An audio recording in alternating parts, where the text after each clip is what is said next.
ভবন অর্থাৎ জিয়া হলের যেই আপনার কেন্দ্র, সেই কেন্দ্রে অনিয়ম হচ্ছে। তো কি অনিয়ম শুনলাম যে এখানে জাল ভোট হচ্ছে। তো আমি এটা শুনে দ্রুত আসলাম। তা আসার পরে আমাকে ভিতরে ঢুকতে দিবে না, আমি এই কেন্দ্রের ভোটার না। তো যাই হোক, আমি ভিতরে ঢুকলাম। তো ঢোকার পর গিয়ে দেখি যে এখানে 1 ঘন্টা যাবৎ ভোট গ্রহণ বন্ধ, তারা শুধু ব্যালট পেপারে সিগনেচার করতেছে। তো 1 ঘন্টা যাবৎ ভোট গ্রহণ বন্ধ করে তারা কেন ব্যালট পেপার সিগনেচার করলো?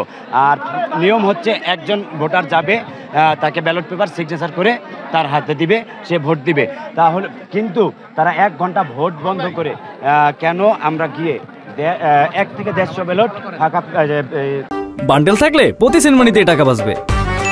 বিকাশ সেনমানি বান্ডেল কিনে জিতুন প্রতি লেনদেনে। সিগনেচার করা পেলাম।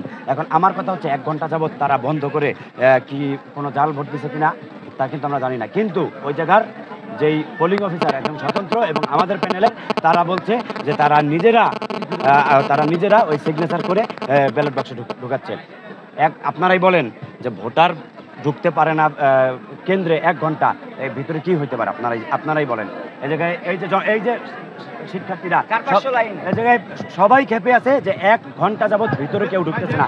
এই যে হ্যাঁ, এই যে তারা ভোটার সাধারণ শিক্ষার্থী, বলেন সাধারণ শিক্ষার্থী 1 ঘন্টার বেশি যাবৎ তারা লাইনে দাঁড়ানো, ভিতরে ঢুকতেছে না।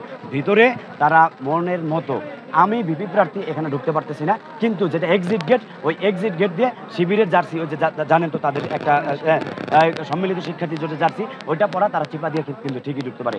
পুলিশ তাদেরকে ঢুকাই দেয়, রোভার স্কাউট তাদের ঢুকাই দেয়। কিন্তু আমি ভিপি প্রার্থী, আমি যদি দেখতে চাই আসলে পরিবেশ কেমন, আমাকে আচরণবিধির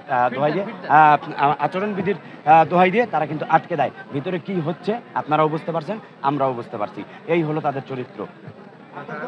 ক্যাম্পাসে তারা আমাদের নামে এই গুজবগুলো ছড়িয়ে শিক্ষার্থীদের আতঙ্কগ্রস্ত করার চেষ্টা করছে। শিক্ষার্থীরা যে এই ফেস্টিভ মোডে ভোট দিতে আসছে, এটাকে বাধাগ্রস্ত করতে যাচ্ছে এবং এটার নেতৃত্ব দিচ্ছে স্বয়ং ছাত্রদলের সাংগঠনিক সম্পাদক। তিনি এই ক্যাম্পাসের শিক্ষার্থী না, এই ক্যাম্পাসে তিনি কেউ না, এরপরে উনি এই ক্যাম্পাসে অবস্থান করছে এবং প্রশাসন এটাকে অ্যালাউ করছে। এতক্ষণ পর্যন্ত যেগুলো চোখে পড়েছে আমরা সংবাদ সম্মেলনে বলেছি আপনাদেরকে। আমি সংক্ষেপে বলি, সকালে ভোটের শুরুতেই সিরাজি ভবনে আমাদের শিক্ষার্থীদের সিরকুট নিয়ে প্রবেশে বাধা দেওয়া হয়। পরে ডিএনস, রবীন্দ্র, জগদীশচন্দ্র বসু ভবন সহ একাধিক জায়গায় এমন ঘটনা ঘটেছে। অথচ নির্বাচন কমিশন এটা আগে থেকে অনুমতি দেওয়া ছিল, কারণ 43টা ভোট মুখস্থ রাখা কঠিন। 2, ছাত্রদল ও আধিপত্য বিরোধী ঐক্য প্যানেল অধিকাংশ কেন্দ্রে নিয়ম ভঙ্গ করে 100 গজের মধ্যে প্রবেশ করে ভোটারদের ম্যানিপুলেট করে এবং চিরকুট বিতরণ করেছে।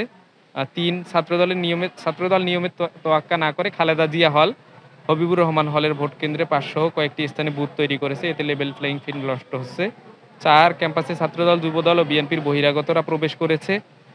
ছাত্রদলের সাংগঠনিক সম্পাদক ক্যাম্পাসে বসেই নিজেই এসব গুজব ছড়াচ্ছেন। তিনি এই বিশ্ববিদ্যালয়ের ছাত্র নন, জামাত নাকি অস্ত্রের ট্রেনিং দিচ্ছে, ক্যাম্পাসে নাকি ছাত্র শিবির বহিরাগতদের প্রবেশ করানো হচ্ছে। এসব অপপ্রচার বন্ধ করতে হবে।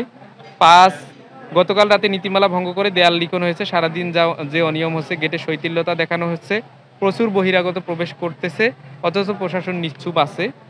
6, শিক্ষার্থীরা ভোট কেন্দ্রে এসে নির্বিঘ্নে ভোট দিচ্ছেন। নির্বাচন সুষ্ঠু করতে যে অনিয়ম বা নীতিমালা ভঙ্গ করেছে তাদের বিষয়ে উদ্যোগ নেওয়া এবং প্রশাসনকে নিরপেক্ষ ভূমিকা পালন করার আহ্বান জানাই। আমরা বিশ্বাস করি শিক্ষার্থীরা যোগ্য, সৎ এবং দক্ষ প্রার্থীকেই ভোট দিবে, নির্বাচিত করবে। যারা এখনও ভোট প্রদান করতে আসেননি, আপনাদের মাধ্যমে আমরা আহ্বান জানাই যে আপনারা দ্রুত ভোট প্রদান করতে আসুন, আপনাদের অধিকার নিশ্চিত করুন।